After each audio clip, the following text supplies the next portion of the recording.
Hey man, what's going on? Not much. How you been? I've been good. I've been thinking a lot, and I think you have been too. One of the things I was thinking about when we were talking about what we should discuss this week was, we've spent a lot of time talking about the things, especially that I have found most rewarding since I stopped working, since I stopped a lot longer ago than you. And, I think one of the most rewarding on that list is something that, like it or not, it might be time to stop doing. And that seemed a valid thing to talk about. Well, we're going to have to think of the title real time here, man. What's the title going to be? Things are changing. No, that was a working title for the last episode. We need something different. Okay. I think it's time Things to are quit. ending.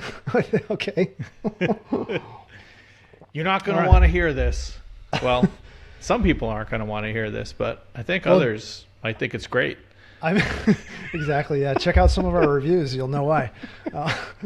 It's weird because you do get into this space where you kind of feel like you've talked through all the things. And I remember being super gung-ho on the FIRE movement when I discovered it in 2019, and through talking to you and working through all the math. And then you get to a certain point and you're like just saving, right? You get to that messy middle and then you do the thing, you reach your goal.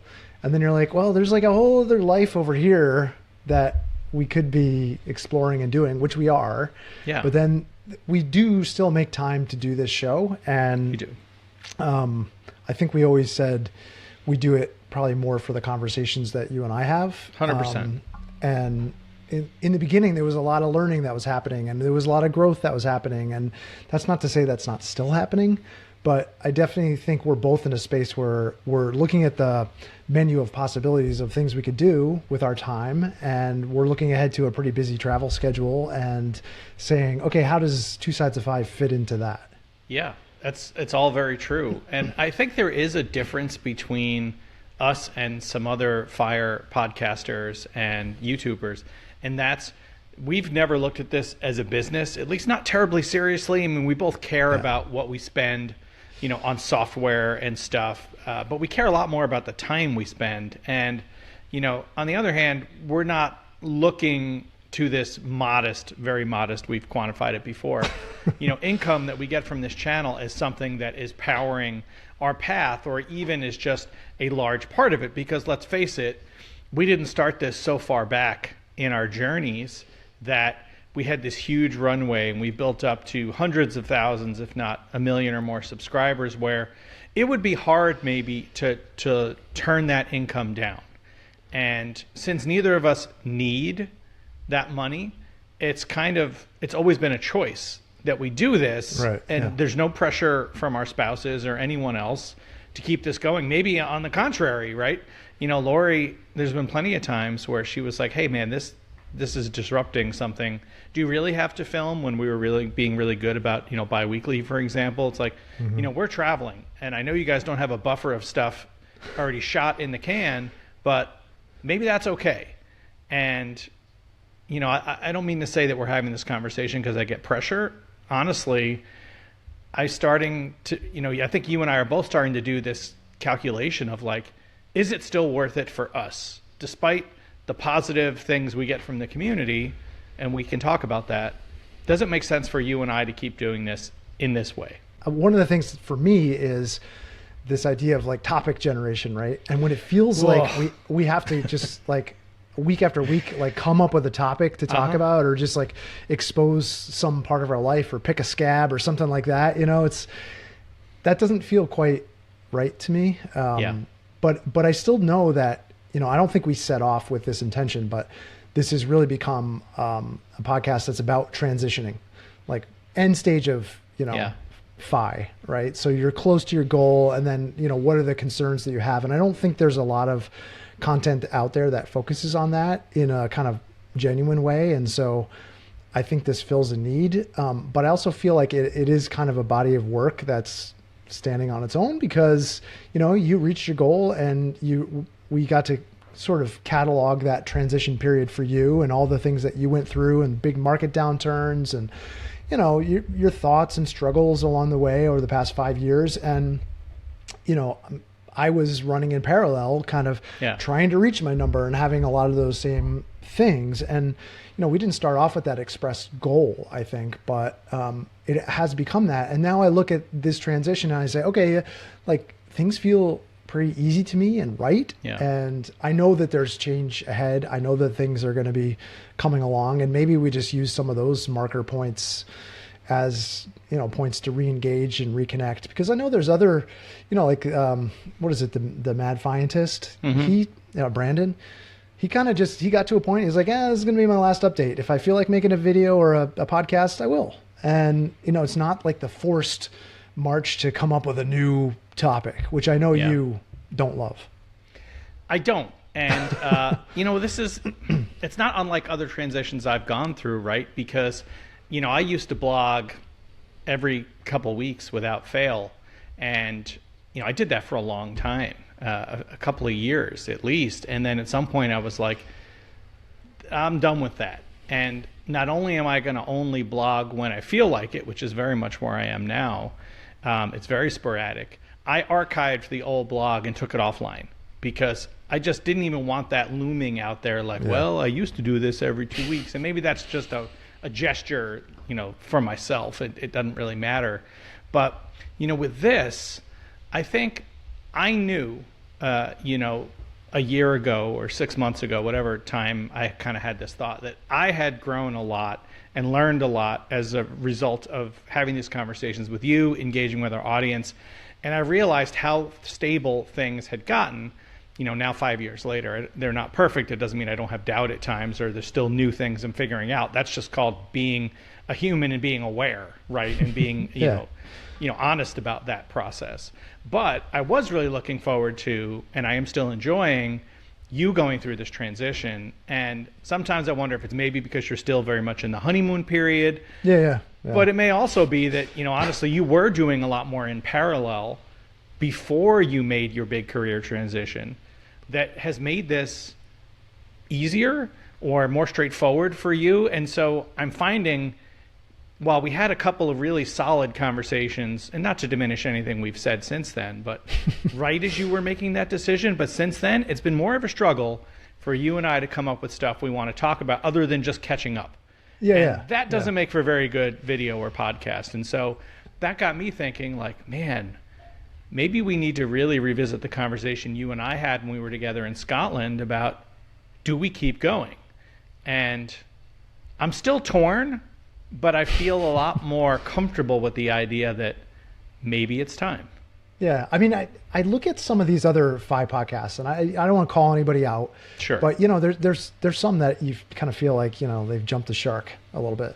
There's a certain story arc here, and, I feel like it's played out. And like you said, maybe this is just the honeymoon phase and I got rough waters ahead, but I'm ready to start running off into the sunset here and just doing stuff, and sometimes this feels like an obligation that like I might be able to fill with some other like things. And, my life now that I don't have practice in the traditional sense of like architecture and making consistent videos for architecture, like my creative life has to be filled with different things. And like, this is a conversation that we're having, but it's not like a creative act for me.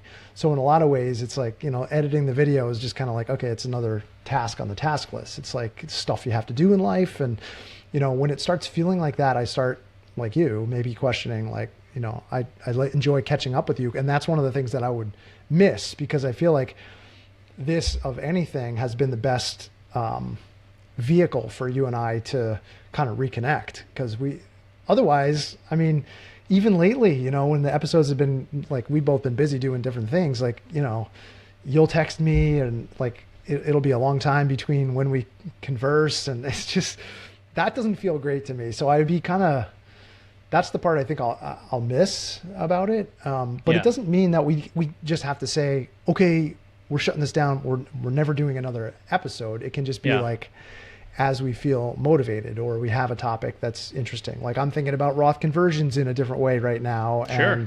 And, that's interesting, but it's like a little nugget over here, and I know I want to kind of circle back with Laura and talk with her about the transition, but that can happen, under the umbrella of Two Sides of Phi, and it still makes sense in the story arc, but it doesn't have to be this kind of like very regimented, like weekly discussion that you and I have, and we always have to have something in the can.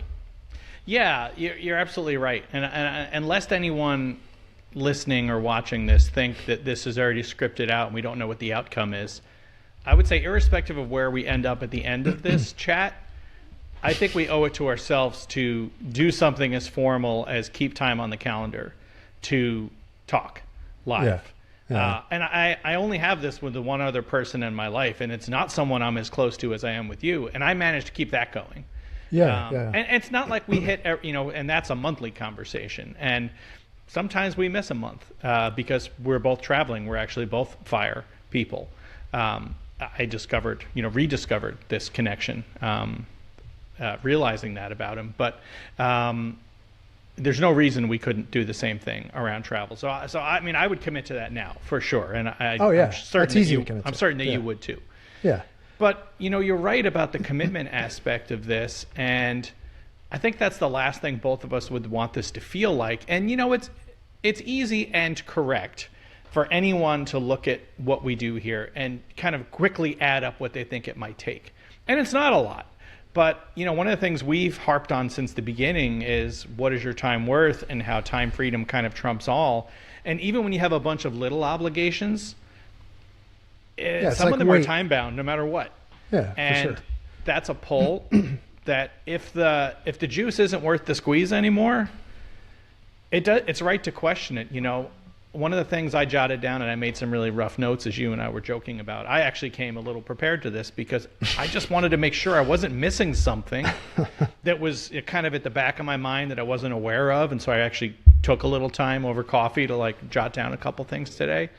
And it wasn't like there was some big thing looming in the background like, oh, I'm not really being honest about this. But as I went through all the little things, I started thinking about the benefits I got the most over the span of time we've been doing this show, which is, I feel like is 4 years now. I can't ever remember. I have a little anniversary thing that pops up every year and I send you a text. But besides the conversations with you, which are the primary benefit, the exchange we have, the second thing, and the thing I didn't really anticipate, and I've written about this, we've talked about it, has been community engagement. I never would have realized how valuable I found that, especially in the absence of work and the validation you get from kind of your paid career. Yep. But I have found that lately, more than ever, I've barely been paying attention to the Discord. I'll dip in, I'll react, with an emoji instead of writing anything. And even the YouTube comments, unless they're particularly interesting or something I haven't thought about lately, I don't even say anything. And that feels to me like a little disingenuous because neither of us look at this like a business. We don't have any other employees. It's just not like that. And so if I'm not getting that positive feedback from the engagement and you and I are struggling on topics and things like that, and with the time commitment, it's like, well, what's left? Yeah, it's interesting. The community is, that's been a part of my business for a long time because I've had a YouTube channel for my business, and that's been you and I have had ongoing dialogue about that, and the whole community engagement piece. Like, if you are someone bringing your full self and you're being vulnerable about a certain way you're feeling, which we do, the community tends to they'll mirror that, they'll react to that, and it's like a fire hose of advice, and maybe that's what I'm projecting. Maybe that's what I'm asking for. But sometimes I had a real hard time accepting all the just get over it, or, you're whining, or, it's like all of that stuff it can be hard to hear. So I've had a different kind of relationship with the community, I think, personally. That's not to say that there hasn't been just a whole ton of supportive voices, but that the negative voices, the things that maybe are validating something you're even feeling about yourself, those ones kind of bubble up to the top, and you're like, oh gosh, am I really like this? Like, it's not how I see myself, but that's maybe what I'm projecting and putting forward. So I've always kind of tried to disengage from that a little bit. And I would drop in and reply to supportive comments, and, I appreciate all that. But the negative stuff, I've really had to kind of put away in a little box, because that's been hard for me. Just to have your personal situation, marched out there by choice. I can't complain about it because I chose to do this. That's right. But that's been something, I mean, I won't miss that. I won't miss the criticism. Because, if someone else's fire plans aren't aligned with yours, or they don't, they're not living in the same way you choose to, they're more than happy to tell you about how you're doing it wrong. And that's, they sure are. Over time, that aggregates to, like you said, this kind of weight. It's not just the weight of the responsibility. Yeah. But I found sometimes that was overshadowing my feeling about how good I felt, connecting with you, and how the support you always gave me through this whole process, like a lot of reassurance, a lot of, counseling, I guess, for lack of a better term, because that's kind of what it was. I hear what you're saying fully. And, particularly for those who have, listened in on our conversations for a number of years, they'll know that, especially in the earliest days of the show, like, I was pretty guarded. I wasn't always fully transparent with things I was anxious about, or knew how to be, just disclose some stuff that you were much more comfortable doing. And so I think that also unfairly left you open for criticism sometimes that was really unfair. And I saw that too. And, I get that all of this comes with being, as you've said, open and transparent with people, but it is one side of this, not to bring everything down to sides on this show, but it is one side of doing this kind of thing. You are, as you're told often, helping people because you're sharing openly. And that's cool, because you can't take that away. Like, that's always going to be there. But then there's all this other stuff. And it's easy to just say it's, it's the internet, grow a thick skin. But some of it's pretty pointed. It's not, a bunch of 12-year-olds just griefing, prank calling you. It's legitimately, it's hurtful. Incisive. Yeah, it's hurtful. Can be hurtful. Yeah. And, that type of stuff, especially when you don't have to do this and you're not counting on this income and you're not paying somebody to moderate your comments, it's a part of the gig. If I can, I'd like to turn it back mechanical for a second. I think one of the realities for me, and I get the sense from you too, but I do want to hear you react to this, is, 5 years later, I feel like there's a lot of stability in the mechanical aspects of post-RE for me. I have been drawing down, different than you, for now 5 years. I have a process. I have things I do monthly or quarterly or annually, and they're pretty rote. They're boring. They're like just activities I do. I get satisfaction from them, but they're not interesting.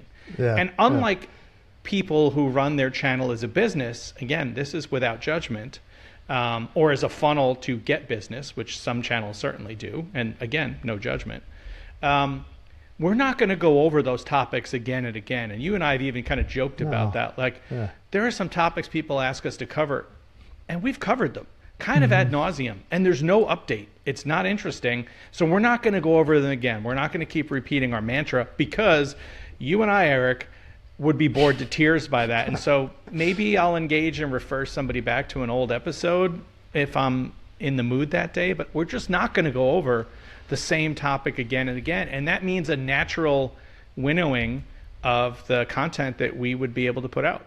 Yeah. And I think one of the things I've heard a lot recently, and we put a call out for, viewers to submit their stories. And I think we've published a few of these, and we just published one recently with Kayla. And those are great because they give a different voice to this whole thing. But there's so many financial independence shows that do that. They do the interview thing. It just doesn't, it feels like I like connecting with people in our audience like that, but it just doesn't feel like true to like what we're doing here. It's like, and we're not Jim Dolly. We're not going to do the white coat investor. Like, I'm going to answer your questions and berate people and stuff. Like, it's just that we're not going to do that either. Right. So we're not. Like you said, we could continue to, document our way forward. But for you, 5 years, having reached this goal, I mean, I gotta imagine that you're sitting there going, I don't know what we're going to talk about this week, because it's like, it's just interrupting life for you. This is life for you. And, I feel this transition point, and there are some awkward things about it and things that are worth talking about. But in some ways, we kind of talked them through with you too, because I'm going through all those things. Like, how do you put a paycheck together? Like, how do you do rebalancing? It's like, at a certain level, I think you and I both agree the financial aspects of this thing it's just mechanical. And the emotional stuff is then an independent journey that we all go on. And, you know, I'm in the middle of that, and Laura is too, and you're at a different phase of it. And I start to look and say, well, is my independent story that interesting or worth just narrating for the next 5 years? I don't know that I could sit in your position 5 years down the road and and want to continue doing that. I appreciate you've stuck with me this long and that we've kept the project alive, but I can see how it might feel for you. Yeah, from a couple different perspectives, and I appreciate that. You know, one very just, you know, you and I kind of stuff. From the beginning of this show, with rare exceptions, and they're really just the headless safe withdrawal rate episodes, you have done all the editing for this show. And especially in the older days, it was a ton of work. We used to cut in B-roll, and you did all these extra things and overlays. And again, to make it clear to people, you did all that. And so we agreed early on I would take care of like back office stuff, and I have tried to do a good job of that. I'm always fearful I'm going to screw up, and you'll notice, which has happened, or that a friend will notice while he's listening to our podcast and then text both of us, which is great. Thank you, Scott, for that. And he was right. But seriously, one of the ideas that I said early on I would take was content generation and topic generation, and I used to, you know, kind of scroll through all the other Fire content, which I don't listen to anymore, by the way, or recent blog posts, and get ideas for things that we might want to talk about or react to. And that is the farthest thing from my brain at this point, because I just don't consume other people's Fire content, and I find a lot of it irritating. And when it's not irritating, it either doesn't apply to our situation, our path, or it's stuff we've covered before. And so you might as well name names, man. Yeah. I mean, I haven't been doing a good job of generating topics. And when I do, usually lately, when I find something that I think is interesting to me, it's like you said, very personal. It's individual. It's either something that doesn't apply to you or might apply to only a very small subset of our audience. And so you and I are then going to do the same amount of work to do this, and then it's not going to land. And so that doesn't feel good either. It's like, well, cool, we made an episode for 100 people. That's awesome. And that's not what you and I are about. Like the show is about our experience, our knowledge share. It's true. Like me having aha moments because you pointed out things that I had never realized, and vice versa. Same, and hopefully sharing those with people and them benefiting. And that has happened many, many times over the course of 4+ years. But it's getting harder to do because of where we each are. And so that's why we're having this chat. So you're not going to name names? Is that how you just duck that, man? Yeah, I'm just going to call out other podcasters and YouTubers. I mean, might as well, right? I mean, here we are. Burn the bridges. Honestly, none of this is about fear of burning bridges or trying to emulate another show. It's just we're doing a different thing. Yeah, right? We always have. And we always have, and we know plenty of our audience comes to us for that because they say that and they comment that all the time. But on the other hand, when I do a call for topics or, you know, on the Discord or whatever, invariably those topics are mechanical. Yeah. And they're things I just don't want to talk about because either that we've already covered them or they don't apply to me. And maybe that makes me a bad person because I don't want to cover everybody else's mechanical topics. But if they don't apply and they're not something you and I are interested in considering, we're probably not going to talk about it because we're not experts in them. I think I proposed an idea to you. This must have been a little while ago. I was like, okay, how about we do like a checklist for this kind of, you know, transition point between reaching your FI number and retiring early. And you're like, nah. You just said nah in the text. And then I think you proposed something. And you're like, well, I just set up a donor advised fund. Oh, yeah. And I'm like, and I was like, nah. Yeah. I don't like charities. I'm not even there, dude. I'm kidding. Not for that reason, pal, but you're like five years ahead of me. Dude, it's also a 5-minute topic. It's a 5-minute topic. I don't know. I thought there was more to it. Yeah, it's interesting and it's rewarding, and I'm glad I did it and that I'm taking advantage of it. But it's not something that I feel like most of our audience is not there either. Yes, we have a decent post-fi contingent. You can see them by the color of their usernames in Discord. We've got plenty of them. Yeah. But it's not something they're really talking about either. So it's not like it's a hot topic. Yeah, and I actually saw someone post on our Two Sides of Fi Reddit is not very active, but I did see someone who posted something pretty smart in there. The person was just basically like, hey, look, like the topics they get kind of repetitive after a while. And I'm like, yeah, they kind of do. It's like, how many times can we talk through even the emotional stuff? I mean, sure, you have there is a bit of a roller coaster when you go through different transitions and changes, but I don't know. I do feel like you guys, both of us are in kind of a pretty settled place at this point. Like, I'm not worried about hitting a number, and everyone can come and say, oh, that's because the market is on a huge upswing. And like, maybe that's part of it, or must be nice, all of that stuff. But I don't know. It just, once you do get the mechanics worked out and you get to a certain place and you've put a good plan in place that already had buffers in it, like, I don't know, what else is there to say? Things are going well. We don't know what's coming. I think we've got plans that will account for it. We've weathered some downturns. The biggest thing that we haven't and will surely happen at some point is a protracted downturn. Yeah. Multiple years. None of us, like, should we just keep going until that happens so we can weather that together and talk through a 3-year do a special protracted episode downturn? Yeah, we'll just do a protracted. We'll do a special episode where there's a fire behind us, like literal houses and burning down because everything is so. I mean, seriously though, like, we're just thinking about different stuff right now. We are, yeah. And I think that's a good thing. No matter when you retire, I've talked to enough traditional age retirees now. You go through this period that we've talked about. You've talked about the stages of retirement. I think we talked about it again in an episode that's just about to air, if I'm not mistaken, or it was a couple episodes ago. But point is, we've covered that. And it's going to keep changing, just like our lives change, day by day, month by month, etc. So, I mean, for me, it started making me think, okay, well, how can this topic apply to just our general audience, and how I thought it might be interesting to just touch on this just for a minute, because I know you're still working at the winery. Yeah. And I mean, I don't know if this topic is off limits for you, but how do you, in retirement, how do you evaluate any decision that consumes your time? And how do you then choose to say, okay, I'm done here? Because I mean, that's generally the topic here at hand, but it's also more pointed, like you have this in all parts of your life, right? Yeah.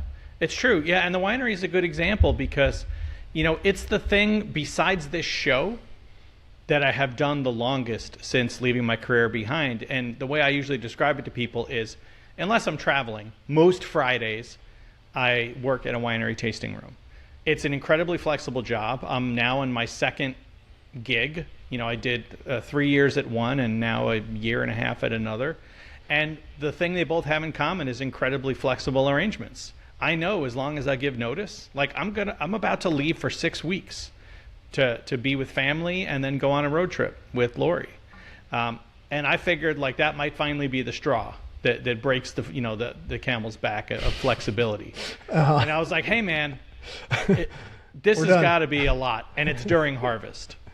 Like, this is the busiest time where I need to be able to sub in and help for somebody maybe on a Thursday or a Saturday if I'm available. And I was like, if this is too much, just let me know. He's like, I will. So, not fired. You still have the job? But I still have it. And I'm going to work tomorrow. And I'm going to leave early and go to a concert. And someone's going to cover the end of it. And then I'm going to disappear for 6 weeks.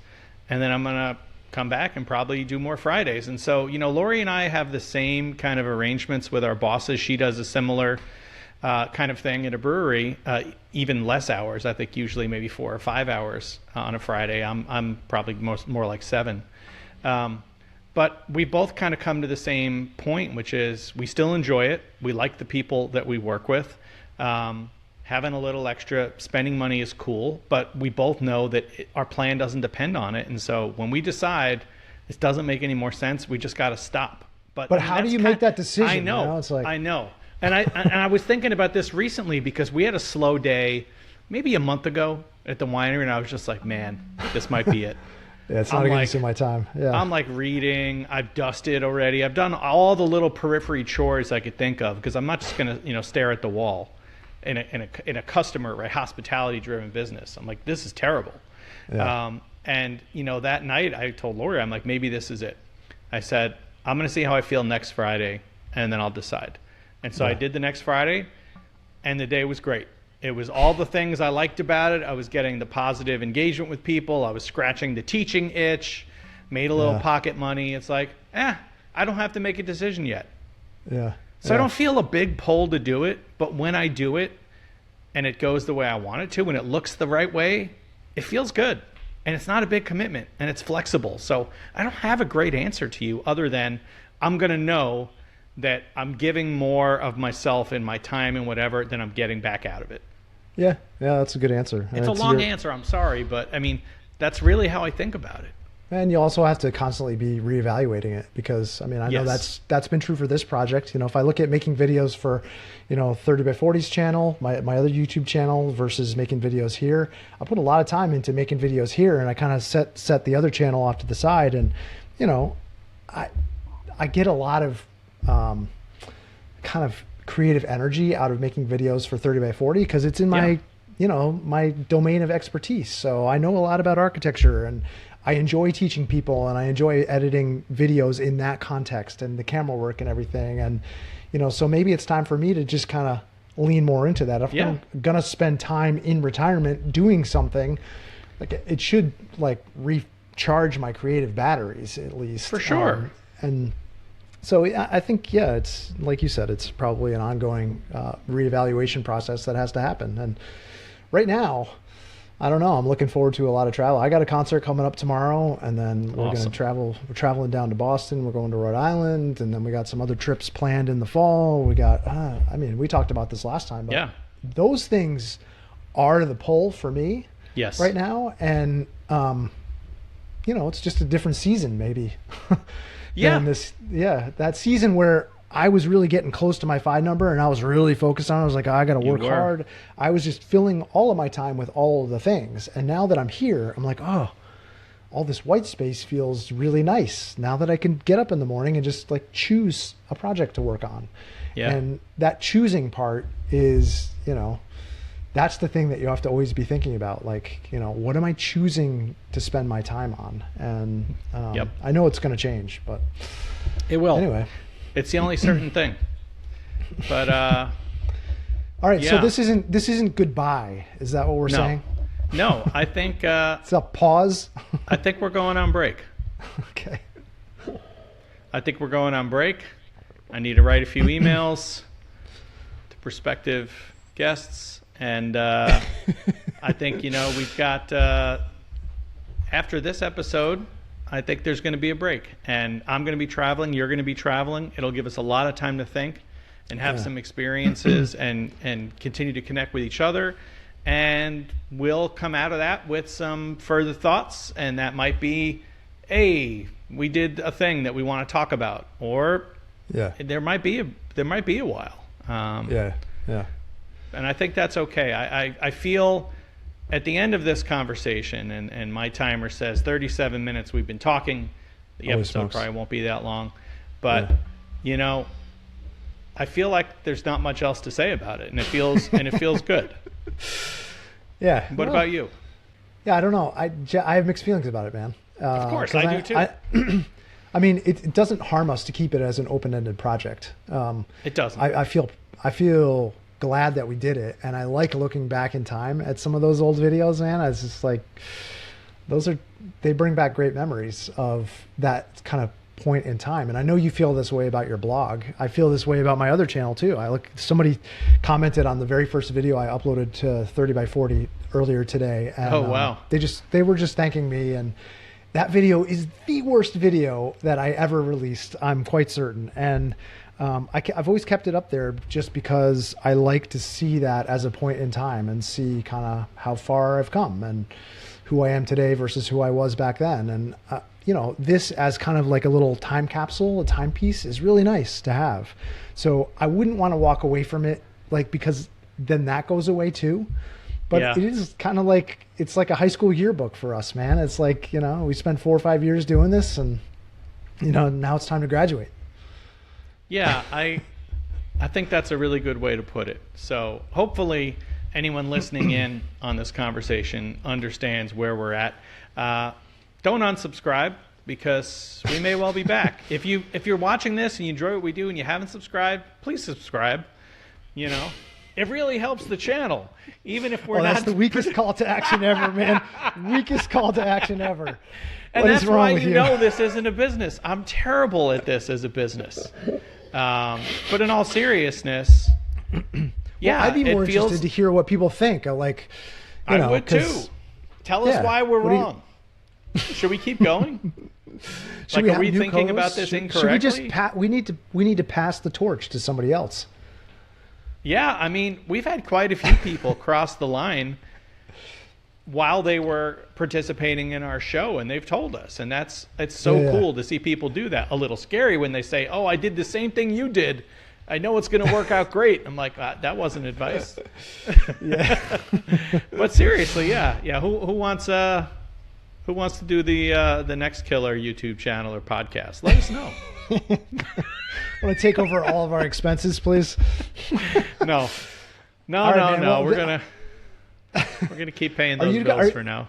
Are you still going to try and get the last word in here? Or is that how it's going to go? No, And am I still going I am to? absolutely going to give you the last word.